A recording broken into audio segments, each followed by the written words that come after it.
안녕하세요. 저는 서울에 사는 20대 후반의 여자입니다. 어린 나이에 남친을 만나 2년 열애 끝에 결혼을 했습니다. 지인들은 성급하게 결혼하는 거 아니냐고 말렸지만 빨리 안정된 삶을 살고 싶어 서둘러 결혼을 했습니다. 저는 대학 졸업 후 바로 취업하여 악착같이 적금도 들고 나름 열심히 돈을 모았지만 집을 마련하기엔 턱없이 부족하여 친정에서 전세 자금으로 5천만 원 정도를 도와주셨습니다. 부모님께 손을 벌려 죄송하면서도 감사했죠. 저희 집과 달리 시댁에서는 도움을 주지 않으셨고 남편과 대출을 받아 가까스로 전세집을 마련할 수 있었습니다. 어느 날 저 혼자 집에 있던 날이었습니다. 시어머님께서 집으로 오라고 연락을 하여 홀로 가게 되었죠. 갑작스럽게 방문한 시댁에서 예상치 못한 시어머니의 요구에 저는 당황했습니다. 내용을 들어보니 어머님은 제가 월급을 받으면 본인에게 맡기라고 하시는 겁니다. 이게 무슨 소리인가 의아해하는 표정을 지었고 제 표정을 보신 어머님이 하시는 말에 따르면 남편도 직장 생활을 시작해서 본인이 관리해준 덕에 결혼을 할 수 있었다는 말씀을 하시더라고요. 저는 스스로 재택했는데 제 상식선에서 이해가 되지 않아 힘들 것 같다고 말했습니다. 그랬더니 되레 본인을 못 믿냐며 기분 나쁘다고 말씀하시더라고요. 솔직히 같이 거주하는 것도 아니고 시어머님한테 월급 맡기는 며느리가 몇이나 되겠습니까? 만약 어머님 말대로 따른다면 매번 돈을 타서 쓰는 것도 말이 안 된다고 생각했습니다. 어머님은 저의 거절의사에 불쾌해하셨고 그날 이후 계속해서 별일도 아닌 일에 딴지를 걸기 시작했습니다. 어버이날 선물로 준비한 스카프를 보시더니 이건 지나가는 개도 안 나겠다. 보는 눈이 왜 이렇게 촌스럽니?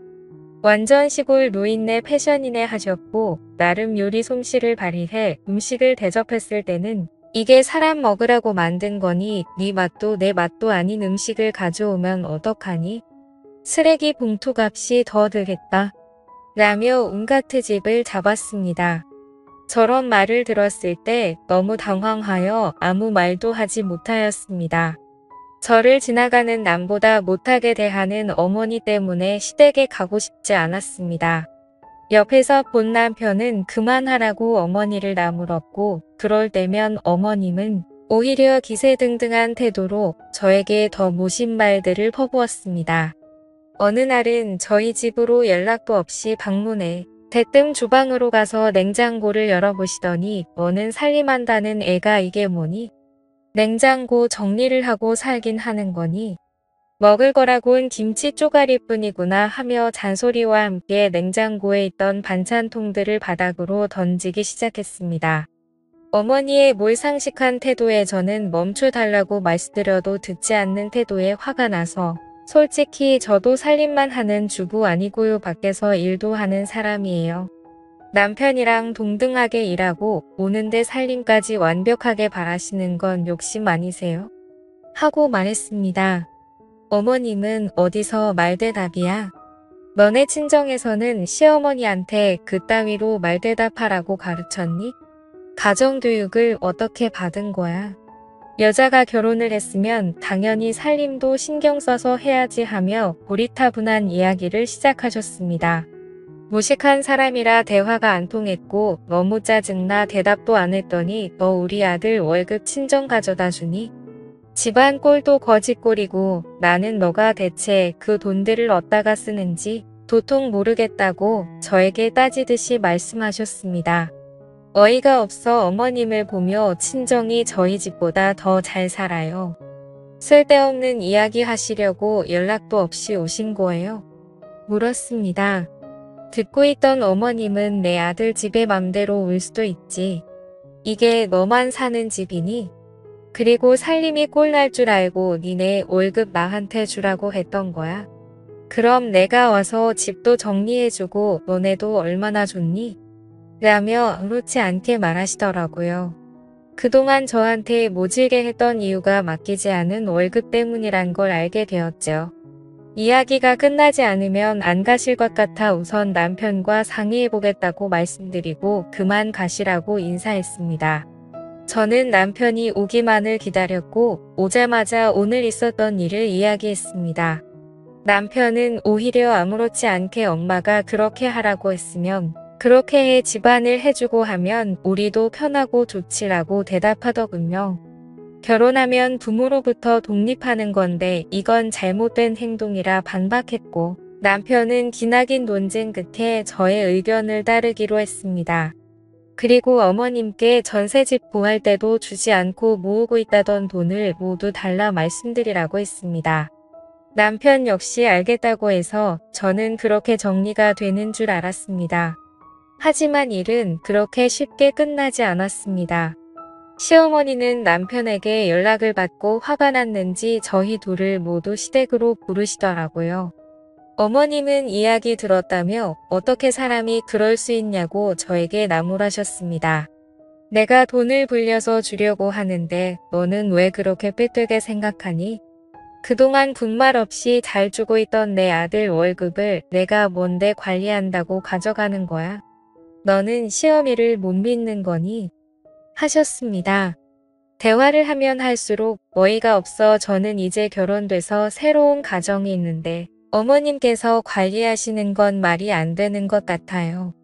누가 결혼하고 시어머니가 월급 관리를 해줘요? 제 주변에 물어봐도 그런 경우 한 명도 없던데요. 솔직하게 말씀드렸습니다. 역시나 어머님은 말이 통하지 않았고 서로 언성이 높아졌습니다. 다행히 남편은 제 말이 틀린 거 없다며 제 편을 들어주면서 그동안 모았던 돈도 모조리 달라고 말했습니다. 이야기를 들으신 어머님은 서운하다며 갑자기 울기 시작하셨습니다.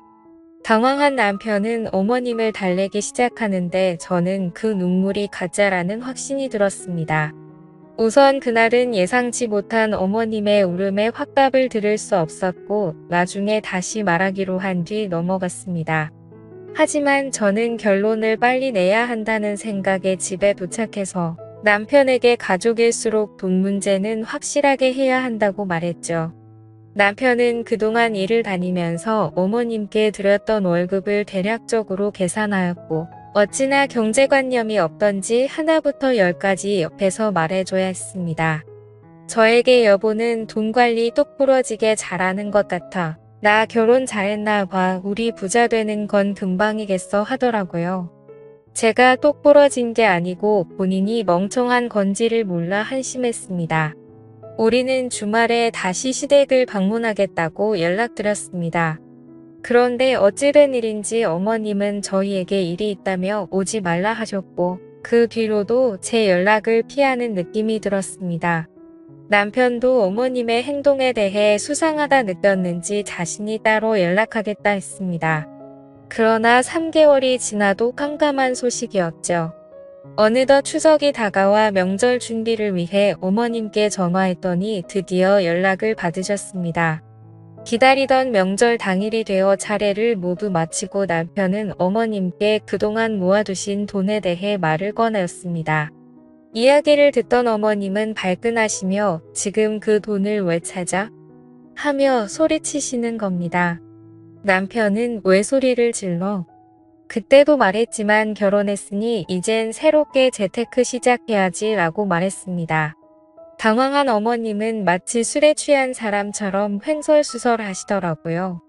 무슨 말씀이냐고 재차 물으니 사실 미숙이 아줌마가 투자하면 돈 불려준다고 해서 조금씩 넣었거든. 처음에는 수익이 좋아서 500만 원 맡겼더니 1000만 원으로 돌려주는 거야. 그래서 우리 아들 돈 불려주려고 모아둔 내 돈 8천만 원 모조리 넣었지. 그런데 미숙이 아줌마가 6개월 전부터 갑자기 연락이 안 되더라고. 나 말고도 다른 주변 사람들 여러 명한테 사기치고 도망간 거야. 그래서 경찰에 신고는 했는데 연락이 아직도 안 와 해느끼며 말하셨습니다. 결론은 어머님 친구분께서 돈을 맡기면 몇 배로 돌려준다고 투자하라 유혹했던 것입니다. 그 말에 속아 어머님은 남편 돈까지 맡겼다가 날려먹은 거였습니다. 한마디로 사기를 당한 거죠.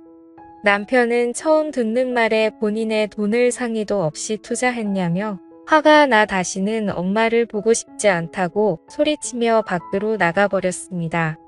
옆에 계시던 아버님은 당신이 무슨 투자야 투자는 집구석에서 얌전히 살림이나 할 것이지. 내가 당신 그 여편네랑 어울릴 때부터 마음에 안 들었어. 8천을 날려먹어.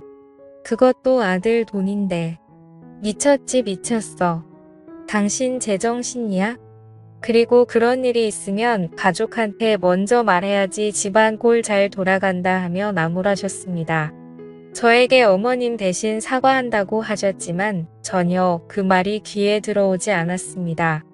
어머니 그럼 그동안 저한테 돈 맡기라고 하신 것도 사기당한 돈 메꾸려고 하신 거예요? 이렇게 금방 들통날 행동을 왜 하셨어요? 그때 어머니 제안 거절했다는 이유로 한동안 말도 안 되는 걸로 트집 잡고 돈 안 맡긴다니까 말 대답한다면서 저희 친정 욕하시더니 어디 입 있으면 말씀해보세요. 저한테 미안하지도 않으세요? 모질게 대했던 모습이 생각나 어이가 없어 그동안 쌓였던 감정을 쏟아냈습니다. 저는 할 말 다 해버리고 남편도 없는 자리에 있을 이유가 없어 황급히 나와버렸죠. 집에 와서 남편과 이야기하는데 엄마가 왜 그렇게 월급날만 되면 돈 보내라고 재촉했는지 알겠어요. 아들이 뼈 빠지게 고생해서 번 돈 사기당했으면 당사자인 나한테라도 말해줘야 하는 게 정상 아니야? 사기를 당해놓고선 미안한 기색은 하나도 없고 돈 재촉만 하더니만 내 엄마지만 이해가 안 가. 그래서 당신한테도 월급 자기가 맡아준다고 했나 봐. 미쳤어. 진짜 남편은 다음날 저녁 시댁에 가서 내 돈 달라고 화를 냈다고 했습니다.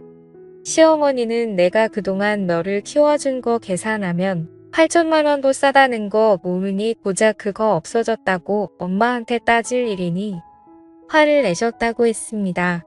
남편은 그건 고맙게 생각하고 다달이 용돈 주지 않느냐며 따졌다고 했습니다.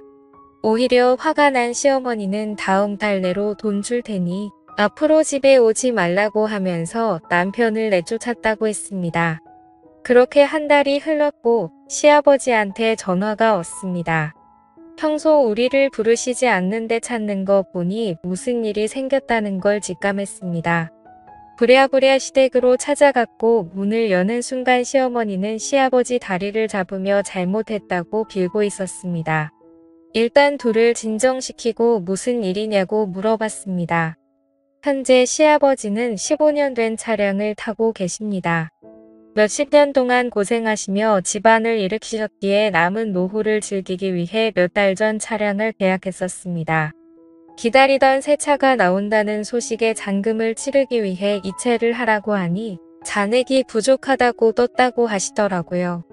시아버지는 당장 은행으로 달려가 따졌으나 전산을 확인하니 익숙한 이름으로 돈이 송금됐다는 걸 확인했다고 하셨습니다.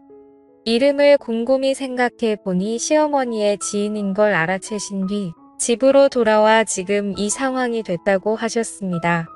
시어머니는 8천만 원을 메꾸기 위해 평소 어울리시는 이상한 아줌마한테 그 돈을 몰래 투자했다고 울면서 말하셨고 자신의 전화를 받지 않는다고 무릎을 꿇고 빌었습니다. 너무 화가 난 시아버지는 시어머니를 놔두고 나가버리셨습니다. 남편도 다시는 엄마 얼굴꼴도 보기 싫어하면서 연을 끊고 살겠다고 했습니다. 이미 없어진 돈 어쩌겠습니까? 돈이야 다시 모으면 되고 시아버지는 대신 사과하시면서 저를 볼 면목이 없다고 미안해 하셨습니다. 다음날 통장으로 8천만 원이 들어왔습니다. 시아버지께서 보내주셨고 우리는 다시 시아버지께 돌려드렸습니다. 시어머니는 집에서 내쫓긴 뒤 여동생 집에 얹혀 살면서 5년의 일을 하시며 매달 미안하다는 편지와 함께 돈을 보내주고 계십니다. 시어머니를 다시 볼지는 우리가 결정할 게 아니라 아버님이 결정하실 문제이기에 하루하루 매일 행복하게 살고 있습니다. 오늘의 사연은 여기까지입니다. 긴 사연 끝까지 들어주셔서 감사합니다.